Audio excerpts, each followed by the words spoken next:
Good afternoon, everybody. And before I forget, because this will be bad, I want to thank my wife, Karen Kelly. She's right over here for coming. Thank you, Karen. My name is Jewel Kelly, and I'm running for the U.S. Senate.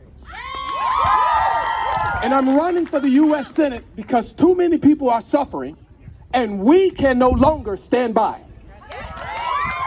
Now, I'm going to share a little bit about my personal story so you know who I am, and then I'm going to tell you why you should vote.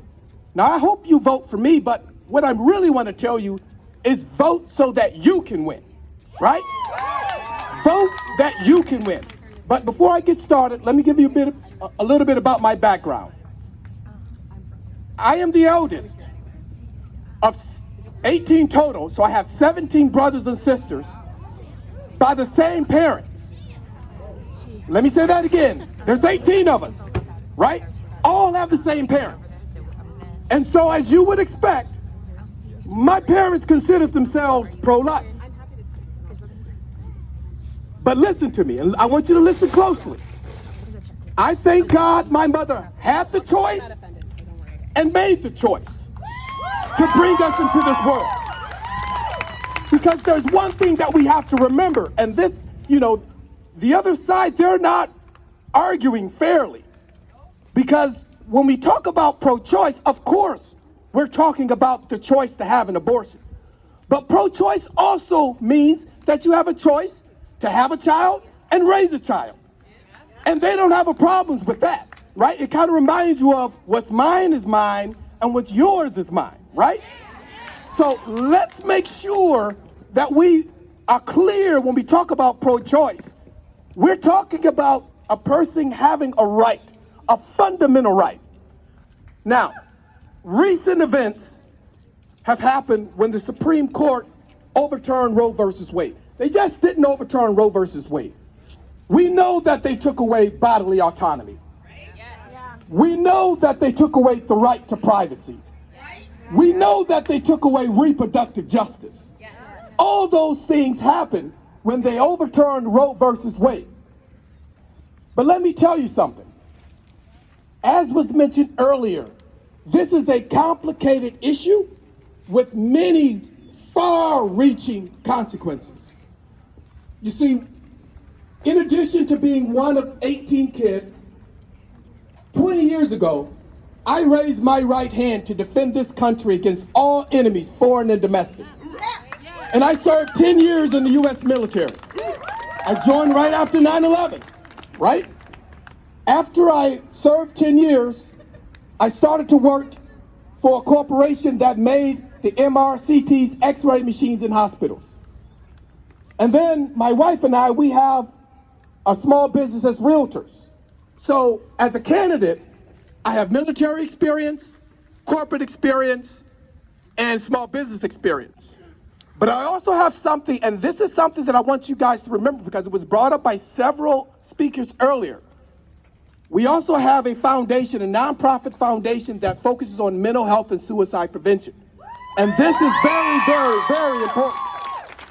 Now, it's not just important to me, it's personal.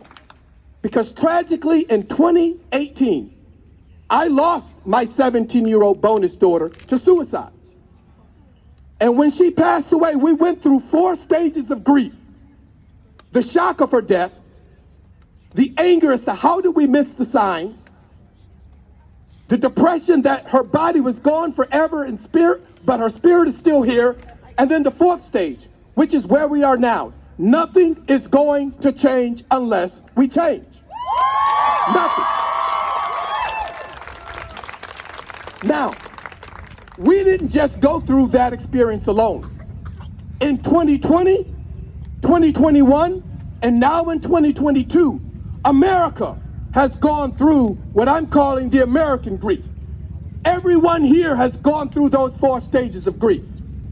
You can recall where you were May of 2020 when you saw George Floyd being handcuffed, face down, with the police officer with his hands in his pocket and the sunglasses on the top of his head.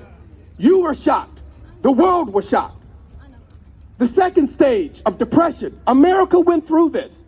The world went through this. There was a thing called COVID where you saw 10 people, 100 people, 1,000, 10,000, 100,000, 200,000, 300,000. It's now over 1 million people.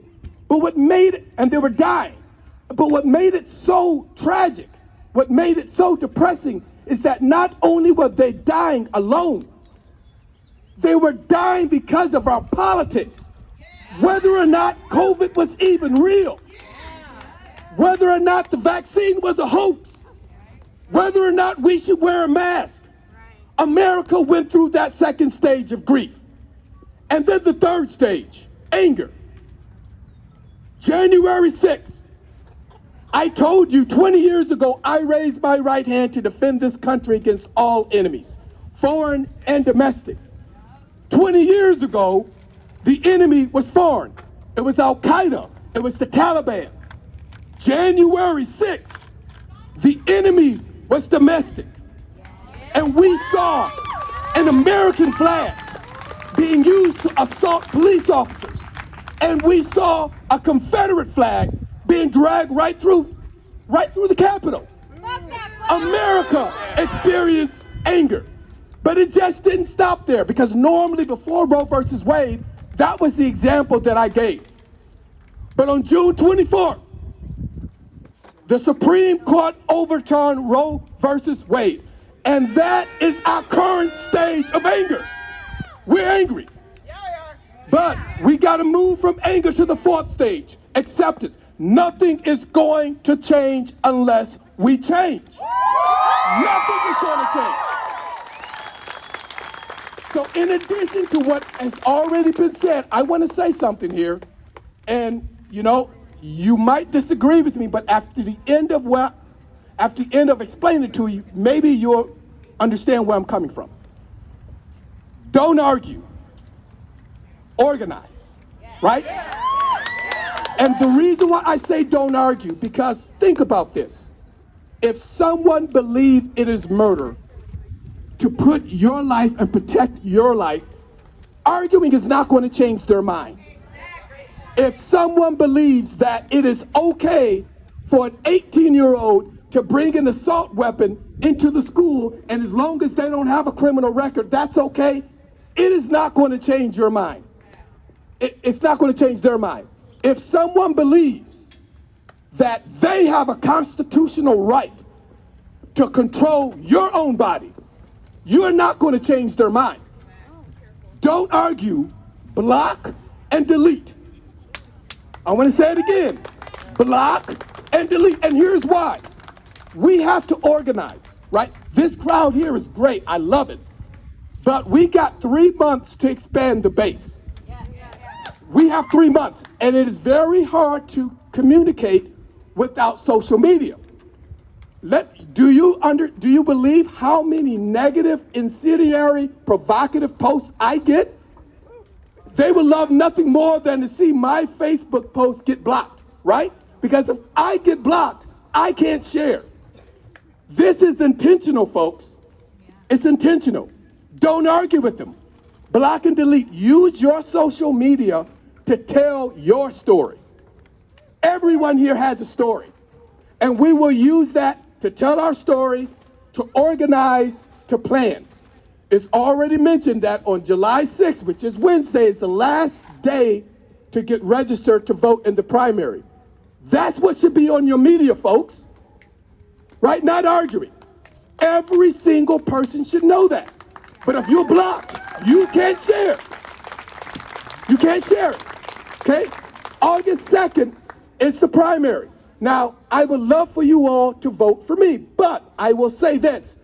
Vote so that you can win. Vote so that you have health care. Vote so that you have freedom. Vote so that you have bodily autonomy. We are one nation under love. We are one race, the human race. It's about justice, security, equality. Have no fear. There is no fear in love. Let's roll.